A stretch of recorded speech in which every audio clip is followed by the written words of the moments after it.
Before we begin, we want to let you know that today's episode discusses themes of mental health and suicide. These topics can be sensitive and may not be suitable for all listeners. If you or someone you know is struggling, know that help is available, and stay tuned until the end of the episode for support resources. Mental health is something that impacts all of us, whether it's the way we think, act, or how we interact with others. And too often young men in particular are told to toughen up, or she'll be right. Well, today I'm joined by Margie Wills, a former Nudgee teacher and house dean, and a highly regarded counsellor and advocate for mental health.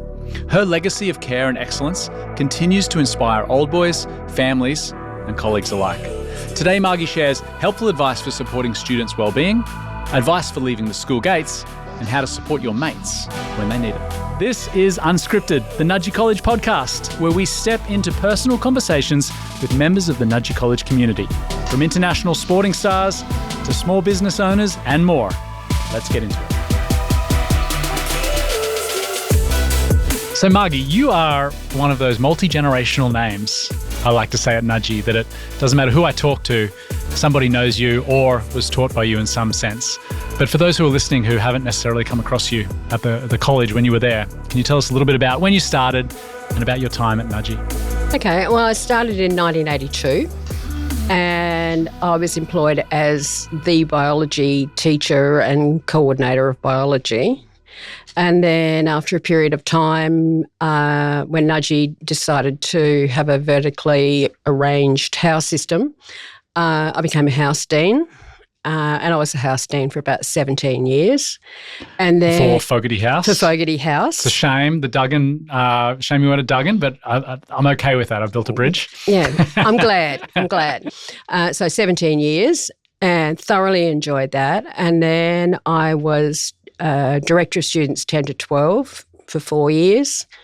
I acted as Dean of Students for a term and decided that was a job I did not want because far too many meetings, far too many policies, not enough working with kids. And then for 12 months I had a position as Director of Staff and Student Wellbeing. So, yeah, that's basically how my career at Nudgee flowed. Amazing. And staff and students for the head of wellbeing, was it? You said, yeah. And it's interesting because that's very much what I want to talk about today. Is wellbeing, because I think it's such a topic that impacts everyone's life, and it's something that I think we're getting better at communicating. I agree. With families, in the workplace, at school, but it's also something I think we can get even better at. So today, what I'd love to really dig in with you about is let's talk about mental health. Yes. And let's talk about emotional health. In the research I've done, it seems that Australia getting sort of the worst facts out there, but we have one of the worst, youth suicide rates in the world. We do. In Australia, approximately 3,000 people every year commit suicide, and 75% of those are men or male. And broader speaking, 1 in 4 men will have some diagnosed mental health issue in their life. So, out of those 4 guys at a bar, catching up, one of them's probably dealing with some sort of issue. And those issues typically are things like anxiety or depression, can be behavioral or alcohol issues, or even communication challenges. I'd love to know from you, how are we addressing and tackling and educating young men when it comes to some of those issues, that we're all facing, but in particularly facing, today? I think what we did, if I go back to Nudgee, I think what we did was to have a series of classes that were targeting probably grade 7 to grade 12 with the issues that were relevant at those times. And I think when we started doing it, it was, maybe a little bit amateurish, but it was successful. But as more and more information became available, I think we actually got better at it. And at least we put those topics out and we didn't sort of shy away from them. I think that's good because they're big, scary words. They really are. Like when you think of suicide, depression, anxiety, I mean, I know people in my life that are dealing with that, and I'm sure you do too. Obviously, you do through your line of work. Yeah. But I think everyone listening to this podcast, knows someone or has experienced potentially themselves struggling with some of these issues. So you mentioned communication. What is the biggest challenge there, in your opinion, when it comes to communication and these issues that we're talking about? I think the best way we can do it is to normalise it rather than looking at it as something exotic and or a taboo subject. Yep. The best thing we can do is talk about it. And that's something I also noticed when my time at Nudgee, where young men were encouraged more and more to speak and not to internalise their feelings. I think back to the various deans of students who really pushed that on a regular basis. Yep. I know David Carroll did, Paul Begg did, and as men themselves, I think it would, and they were men who were connected well with students. I think it was really, really good that they did that. Yeah. Speaking up's a big thing, and I think you often hear the term of "she'll be right" or "toughen up." Yeah, and I believe that would have been prevalent when you were there. Is those sort of anecdotes that aren't necessarily overly helpful. More so, you want people to be open and talk about the challenges that they're facing. Is that fair? That's right, because to actually talk about your challenges requires courage. It's not a sign of weakness. So I think that was the message that, I think that is the message that young men got for quite a long period of time, was that, if something's not right, well, just ignore it and keep on keeping on. And some people can do that, but most people can't. Yeah, there becomes a point. I think, personally, I remember, one of my best friends at school. He was a boarder from grade 5 all the way through to grade 12. His parents lived overseas, and he was an amazing athlete. And after leaving Nudgee, then went into the military. Then after the military, went into the police force, and then has since left the police force, but deals with a lot of PTSD and chronic injuries that he's managing, sometimes through medication, and he's trying to get off those medications. And I'm 41. He's 42. He's a year older than me. But he came and stayed with me and my family in Sydney about a year ago.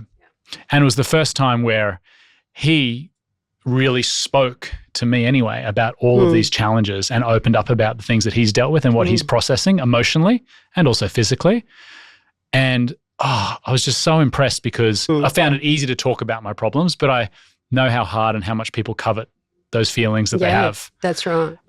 So I personally have experienced on the other side hearing someone, be very, very vulnerable. And being vulnerable is a tough thing to do, particularly when you're a teenage boy. And that's why too, when you are expressing those feelings, you are vulnerable. So it's really important that you pick the right person or the right people. It's really important that you pick people you trust and who you feel can actually be trusted with the knowledge that you're passing on. I think that's really is quite critical. Well, let's talk about trust. So I'm listening to this podcast and I'm a student at Nudgee, or I'm a parent with a kid that goes to Nudgee, and I want to speak to someone, but I don't know how to find someone that I trust. What would you say to that person if they were trying to look for that first avenue of help? If they weren't sure who that person was, I would tell them to go to a counsellor, because counsellors are trained in that area, and they make that conversation easier. They won't push you in a direction that you don't want to go. They explain what their limitations are, and what they can keep to themselves and what they can't. That would be someone I'd suggest. I think sometimes friends are great, but at school, friends aren't really, they haven't lived enough, I don't think. Yep. You might take a friend with you to the counsellor. I think that would be something that you do. Your parents, I think you can share things with your parents, but sometimes it might be you want to start with a counsellor, and then the counsellor will help you have that conversation with your parents. And is that sort of the role of a counsellor, at a school is to help sort of facilitate those conversations and offer support? Yes, I think so. I mean, we talk about nudgy men, and yeah, they are young men, but they're still allowed to be kids. And I don't mean that in a derogatory way. They're allowed to make mistakes because they haven't lived yet. Yeah. And as for adults, I think they've got to understand that, kids make mistakes. They misinterpret things. They take offence to things. And sometimes, I mean, they're just being really difficult to get along with, but sometimes it's because they just don't know what to do. So, God, I feel like that as an adult sometimes. Yeah, exactly. And there's nothing wrong with a timeout. So, if you can see things are winding up, well, why not say to a kid, hey, let's have a break. We'll come back and talk about this in a minute before both of us say something that we're going to regret. Wow, that's a real adult conversation to have. Well, it is, but it gives you an out. Yep.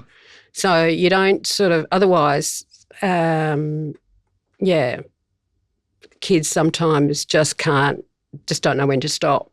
That's really interesting. Have you been in a situation where students have said things that you think they would have regret that they said? Yep. And what do you do with that information when it happens? Oh, well, I mean, in that circumstance, it's usually sort of personal against, a teacher or whatever. So no one needs to know. It doesn't need to go outside the room. And then we start working out, okay, well, you have to be in this class for the rest of the year.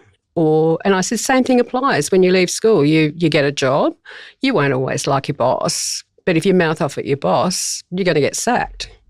So what you're allowed to do is you're allowed to think one thing and say another. And one thing I love that you said there was this doesn't go outside the room. Oh, yeah. And I want to tap into that because really that is a way to form trust with these students. So can you talk a little bit about the importance of trust? Well, I think trust is essential when you're working with kids in those circumstances. So it doesn't mean that they sort of think, oh, well, they've got you wrapped around their little finger and, I'll just go and see her and she'll get me out of this or get me out of that or something. It's more that I'll be listened to and if I've done the wrong thing, okay, so I have to face the music and we'll work through that. But at the end of the day, that's not going to destroy our relationship because somebody's made a mistake.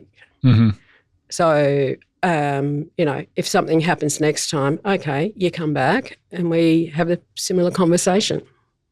So really building that trust is essential to get some openness from students or whoever it is you're counselling.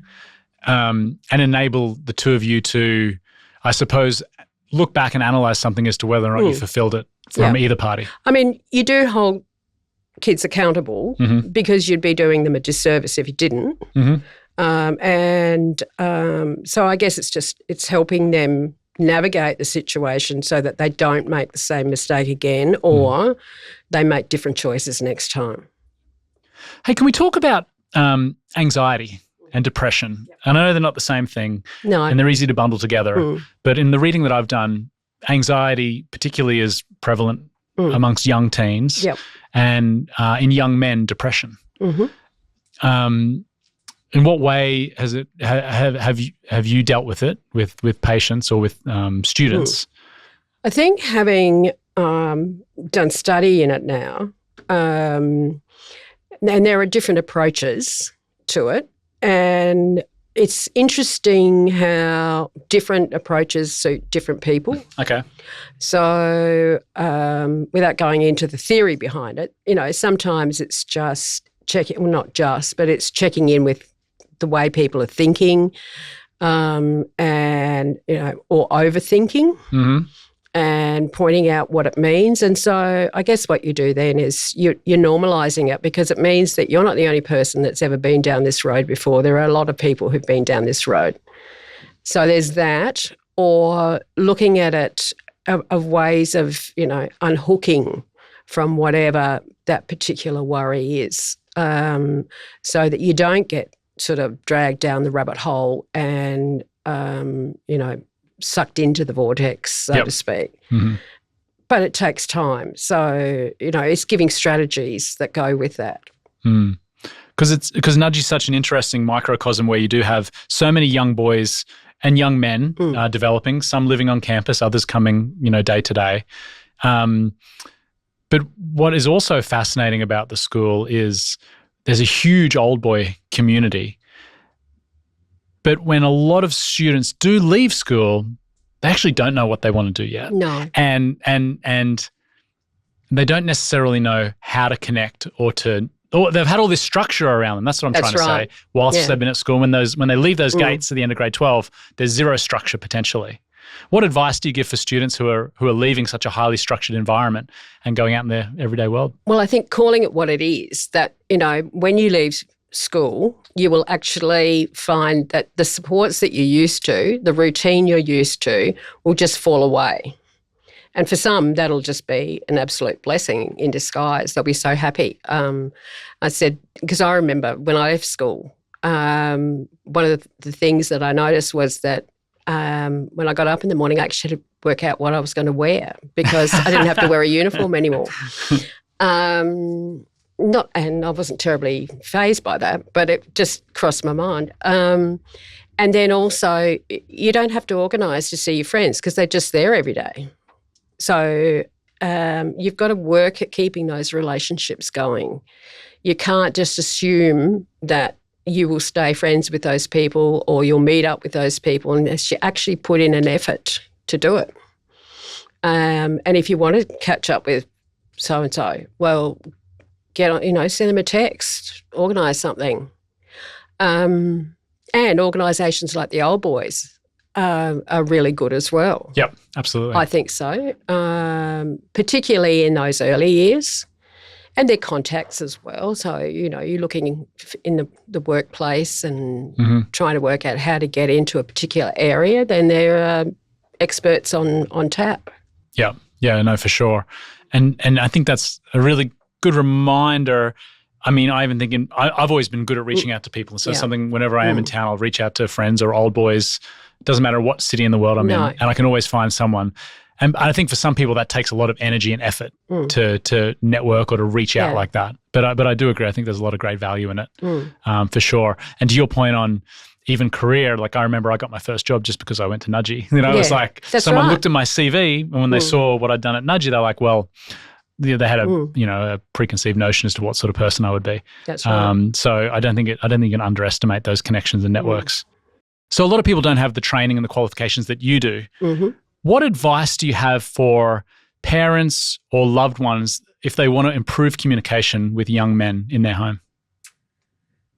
I think the important thing is having an open line of communication.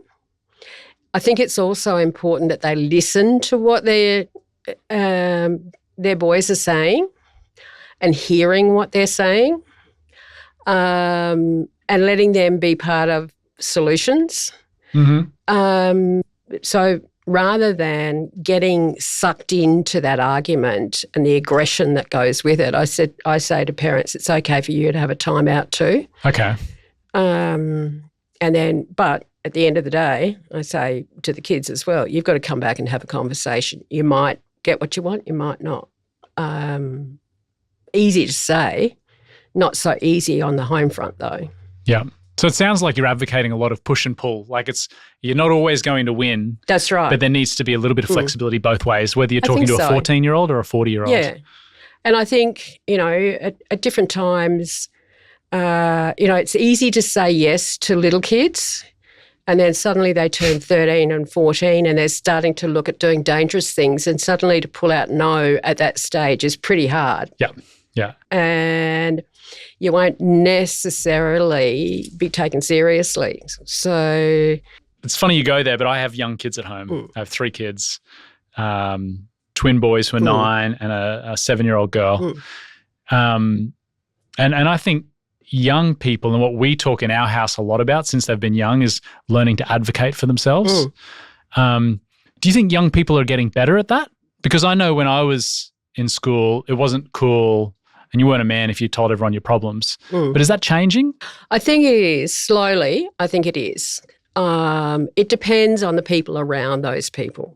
I mean, I still know where, if things are happening in a family, like if there's a split or someone's ill, I always say that the school should be informed because that way the school can put things in place that can help those people because they might act out. And if everyone knows what's going on, well, then they understand the context. But there are still some families where they say, no, that's private. We don't want to pass that on, which is a shame because if you can work, families can work with schools and vice versa. I think it makes it a lot easier for kids. I agree. Yeah. I mean, when kids are doing stupid stuff and being naughty, you say, well, look, you've got this team of people who are on your side. There's us, there's parents. So don't you think it'd be easier to sort of join us rather than keep working against us? I think life would actually become easier for you. So, it's interesting. Yeah. I've always come from a book of openly wanting to communicate, and I understand the rationale of bringing the school into those challenges that you might be facing, whether they're family or personal challenges. So it's good advice that if someone's dealing with that at home to potentially bring the school into your orbit because it can be more of a tool to helping to move forward as opposed to something you need to shut out. I want to ask, what would you recommend? And I'm sure everyone listening has that person where you're like, I think they need some help. It might be drugs and alcohol. It might be, some sort of depression, or they're going through challenges in their life. What would you say to someone if they wanted to reach out and help someone that they feel like might be in need of some help? I would certainly say reach out. Now, depending on who it is, if it's a kid, you might reach out to the parents and say, look, I've seen this. I'm a bit worried about that. If you've got a relationship with the kids, you might say, look, I've noticed some changes. Is there something going on? And in a school situation, again, you've got your counsellors and your pastoral people and get some sort of feeling as to what's happening. Definitely don't just sit back and watch and think, worry about something. You need to do something, even if it's just passing it on to somebody else. No, I agree. And I think it's great for any old boys who are listening. I think when you leave the school and what your friends are getting up to, the ones that are that might be in need and they don't have that support around them that they would have had at the school. That's right. So, I mean, if any messages comes out of this that you're thinking of someone who might need some help, give them a call, reach out and be in touch. I think that's really good advice. What have you've brought something from your time at the school that is a memento or something that you're really fond of? Can you tell us a little bit about, you spent nearly, was it 30 years at the school? 37, I think. Woo, I know. Amazing. I know. Some people would say I was lazy, but I don't think so. So what did you bring in today? Well, I brought in a bangle that was given to me by the staff when I left Nudgee. And it's got 2 hearts. It's like a circle with 2 hearts. Yeah, I just thought it was a lovely thing to give me because I was ready to leave Nudgee when I left Nudgee. However, most are ready to leave after 5 years and you stayed for 37. Congratulations. Well, that's right. So it was still a big decision to make. Yep. And a big change to my life, I suppose. Because apart from the relationship that I had with kids and staff and so forth, I always found, there were times in my life where, difficult things happened. For example, I remember when my mum died and I went back to Adelaide with her for a while and then she died and I came back. And it suddenly occurred to me that the senior boys in the house were taking it in turns to sort of drop in at morning tea and lunch just to see how I was going and how my day was going. And I just thought that was a lovely thing to do. That's so sweet. It was really lovely. And there was no fuss, no bother. It was lovely. It was, it was a good place to work, a really good place to work. I learnt so much from the brothers. And I learned a lot about social justice by being there. Yep. And, so I grew as a person during my time there. You really do have an amazing it doesn't matter who I talk to. People absolutely love you, Margie. Oh, thank you. Whenever I mention your name, like even with this podcast series, Lutzi, who we've spoken to, loves you. Pete Murray, who we've spoken to, loves you. No, it's nice.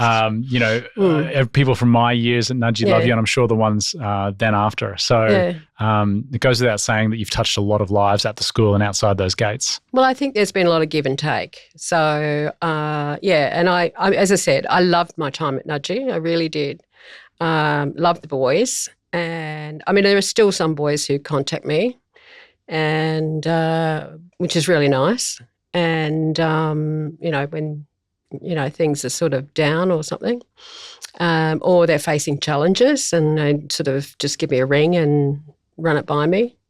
Well, that's the takeaway I hope people take from this is if you feel like you're facing challenges, you don't all have to call Margie, but you can. But the idea is to call someone, right? Yeah, that's right. It is. It's just, you just touch base with someone you trust. I think that's so important because it's such a giant community, Nudgee, with so many young males. We all know people that come out and they have challenges, and we all have challenges in life. So if we can encourage that open-mindedness and that ability to communicate with the challenges that we're having with loved ones, friends or peers, I think it's a great message that we can't reiterate enough. Exactly, because I honestly believe that the pressures on young people now, they're getting more and more difficult, more sinister sometimes than they were, say, 30 years ago. Really? Oh, I think so. In what way? Well, when I first started, I mean, when I first started, the sort of things that were the challenges were drinking, drugs a bit, and that was about it. But now with social media, well, we didn't even get a chance to touch on bullying and impacts of social media, of course. So that's expanded, and the workplace. I mean, when I started working, obviously I'm older than, the average. Now? Yeah, exactly. Yeah. I became a teacher, and I was always going to be a teacher. But now there is an expectation that, you can go sideways, you can go up, you can change career totally. There are just so many different options. So it's not you don't necessarily join a company and work your way around in that. That's right. Yeah. And jobs are created all the time. A number of jobs are lost. So there's quite a bit of uncertainty in the workplace as well. And some people cope with that better than others. Yeah, they really exactly. Do. Yeah, it's that uncertainty. I think sometimes it's really hard for people to deal with. Yeah. Well, look, we want to provide some information at the end of this podcast. If anyone feels like they need help or they know someone that does, are you happy for me to share this Lifeline? Oh, definitely. Details? I think Lifeline is very good. Headspace is very good. They're probably the two main ones that I think. So if you're listening and you're an adult, Lifeline 13 11 14 is the number to call. For the kids helpline, if you're a youth yourself, 1-800-551-800 or Headspace 1-800-650-890 is the number you can call if you want to talk to someone or get some advice.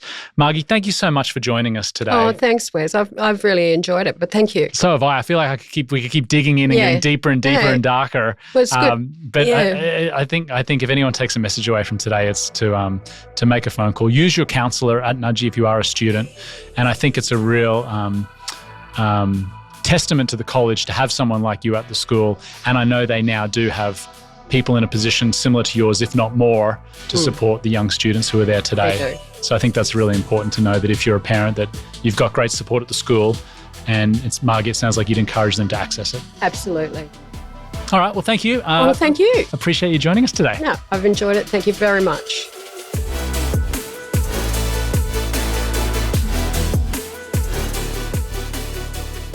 We acknowledge the Turrbal First Nations people of the land and waterways in which this podcast is being recorded and on where we call Nudgee home.